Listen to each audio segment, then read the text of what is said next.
नमस्कार जी। आज हम एक बहुत ही अहम विषय पर बात करने वाले हैं। जी सुप्रीम कोर्ट ने सीनियर एडवोकेट के पदनाम की प्रक्रिया में एक बड़ा बदलाव किया है। हाँ बिल्कुल। और ये जानकारी इंडियन एक्सप्रेस में काफी विस्तार से दी गई है। तो आज हम इसी पर गहराई से चर्चा करेंगे, समझने की कोशिश करेंगे कि ये बदलाव है क्या, क्यों हुआ और इसका क्या असर पड़ेगा, खासकर उन लोगों के लिए जो यूपीएससी की तैयारी कर रहे हैं। सही कहा। देखिए, सबसे बड़ी खबर तो यही है कि वो जो पॉइंट्स वाली व्यवस्था थी ना 2017 वाली, हाँ, वो पॉइंट सिस्टम। हाँ, उसे सुप्रीम कोर्ट ने अब खत्म कर दिया है। अच्छा, तो अब कैसे होगा ये? अब ये फैसला पूरी तरह संबंधित सुप्रीम कोर्ट या हाई कोर्ट की फुल कोर्ट करेगी। फुल कोर्ट मतलब सभी जजों की बैठक? जी हाँ, सभी जजों की बैठक में तय होगा। ये एक बड़ा नीतिगत बदलाव है। ओके, पर आगे बढ़ने से पहले थोड़ा सा ये समझ लेते हैं कि ये सीनियर एडवोकेट होते कौन हैं, मतलब क्यों इतना अहम है ये पद? जरूर। देखिए, एडवोकेट्स एक्ट है 1961 का। उसकी धारा 16 में वकीलों की 2 श्रेणियां बताई गई हैं, सीनियर एडवोकेट और बाकी एडवोकेट। अच्छा। तो सीनियर एडवोकेट असल में वो अनुभवी और माने हुए वकील होते हैं जिन्हें उनकी कानूनी समझ, उनकी विशेषज्ञता और कानून के क्षेत्र में उनके योगदान के लिए एक तरह की मान्यता दी जाती है। यानी एक सम्मान जैसा? हाँ, सम्मान भी और उनकी काबिलियत की पहचान भी। माना जाता है कि रूल ऑफ लॉ मतलब कानून का शासन बनाए रखने में उनकी एक खास भूमिका होती है, और ये चयन पूरी तरह मेरिट पर होना चाहिए, वकील की सहमति से। समझ गया। लेकिन क्या इन पर कुछ पाबंदियां भी होती हैं, मतलब सीनियर एडवोकेट बनने के बाद? हाँ, होती है। पद की एक गरिमा होती है ना, तो उसे बनाए रखने के लिए कुछ नियम हैं। जैसे सीनियर एडवोकेट आमतौर पर अकेले कोर्ट में पेश नहीं हो सकते, उन्हें किसी जूनियर वकील या एडवोकेट ऑन रिकॉर्ड की जरूरत पड़ती है। ओह, एडवोकेट ऑन रिकॉर्ड जो सुप्रीम कोर्ट में फाइलिंग के लिए जरूरी होते हैं। हाँ वही। और सीनियर एडवोकेट सीधे क्लाइंट से केस नहीं ले सकते, खुद से कोई याचिका या हलफनामा नहीं बना सकते, उनका एक अलग कोड ऑफ कंडक्ट भी होता है। काफी नियम है। तो ये जो पॉइंट्स वाली व्यवस्था खत्म हुई, ये आई कैसी थी? इसकी क्या कहानी है? इसकी कहानी शुरू होती है 2017 में। एक बहुत जानी मानी वकील हैं इंदिरा जयसिंह जी। हाँ, सुना है नाम। उन्होंने सुप्रीम कोर्ट में एक याचिका डाली थी। उनका कहना था कि उस समय जो प्रक्रिया थी वो पारदर्शी नहीं थी, उसमें भाई भतीजावाद की गुंजाइश थी। अच्छा, ये तो गंभीर आरोप था। बिल्कुल।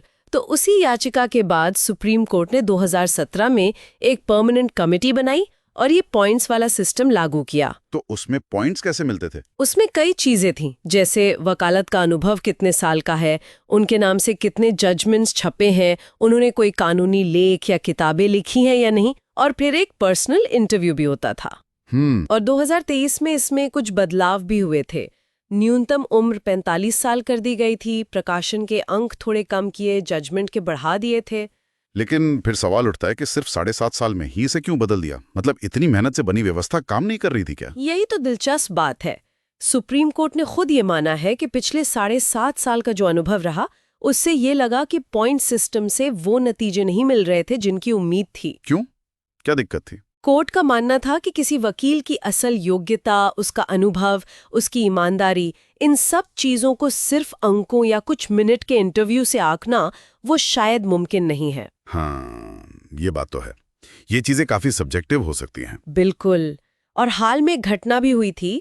एक असंबंधित केस में कोर्ट ने किसी सीनियर एडवोकेट के व्यवहार पर थोड़ी चिंता जताई थी, तो हो सकता है उस वजह से भी इस पूरी प्रक्रिया पर दोबारा सोचने की प्रेरणा मिली हो। अच्छा, तो अब नई प्रक्रिया क्या है? मतलब मुख्य बातें क्या हैं इसमें? देखिए, सबसे मुख्य बात तो यही है कि सारी शक्ति अब वापस फुल कोर्ट के पास आ गई है। ओके। फैसला आम सहमति से होगा। अगर सहमति नहीं बनती तो वोटिंग होगी, और उसमें गुप्त मतदान का भी विकल्प है। और वो कमेटी जो बनी थी 2017 में, वो स्थायी सचिवालय बना रहेगा। उसका काम होगा आवेदनों की जांच करना, मतलब एक तरह से शुरुआती स्क्रीनिंग करना, और योग्य उम्मीदवारों के नाम फुल कोर्ट को भेजना। तो एक फिल्टर तो अभी भी है? हाँ, एक फिल्टर है, और वकील के लिए कम से कम 10 साल का अनुभव जरूरी है। वो नियम भी वैसा ही है। और कोई खास बात? हाँ, एक और अहम बात यह है कि फुल कोर्ट अगर चाहे तो बिना आवेदन के भी किसी योग्य वकील को ये पदनाम दे सकती है, लेकिन कोई जज व्यक्तिगत रूप से किसी का नाम आगे नहीं बढ़ा सकता। तो अगर हम इसका सार निकालें, खासकर यूपीएससी एस्पिरेंट्स या आम लोगों के समझने के लिए, तो क्या कहेंगे? सीधे शब्दों में कहें तो सीनियर एडवोकेट बनाने के लिए जो अंकों वाला सिस्टम था वो अब खत्म। हाँ, अब फैसला पूरी तरह जजों की सामूहिक बैठक यानी फुल कोर्ट के विवेक पर निर्भर करेगा। मकसद यह है कि प्रक्रिया ज्यादा प्रभावी हो और वकील की वास्तविक योग्यता और अनुभव को सही तरह से परखा जा सके। चलिए, ये तो हुआ सार। अब इस पूरी चर्चा के बाद हमारे श्रोताओं के लिए सोचने वाली बात क्या रह जाती है? कोई ऐसा सवाल जो दिमाग में घूमता रहे? हाँ, एक बहुत जरूरी सवाल है। वो क्या? कि ये जो बदलाव हुआ है, ये सीनियर एडवोकेट पदनाम प्रक्रिया में पारदर्शिता, योग्यता और जजों के विवेक के बीच जो एक नाजुक संतुलन होता है, उसको कैसे प्रभावित करेगा? ये तो सोचने वाली बात क्या है। ये कदम कहीं फिर से व्यक्तिपरकता या सब्जेक्टिविटी के आरोपों को हवा तो नहीं देगा, जिनकी वजह से पुराना सिस्टम बदला गया था? या फिर ये वाकई में एक बेहतर, ज्यादा न्यायपूर्ण व्यवस्था की तरफ ले जाएगा? इस पर नजर रखनी होगी। बिल्कुल। तो आज की इस महत्वपूर्ण चर्चा को हम यहीं समाप्त करते हैं। ये सारी जानकारी हमने इंडियन एक्सप्रेस से ली है, जो यूपीएससी की तैयारी या सामान्य जानकारी के लिए काफी उपयोगी हो सकती है। जी। अगर ये विश्लेषण पसंद आया हो तो कृपया इसे लाइक करें, चैनल को सब्सक्राइब करें, और अगर कोई सवाल या विचार हो तो नीचे कमेंट्स में जरूर लिखें। हाँ, आपके सवालों का स्वागत रहेगा। धन्यवाद। धन्यवाद।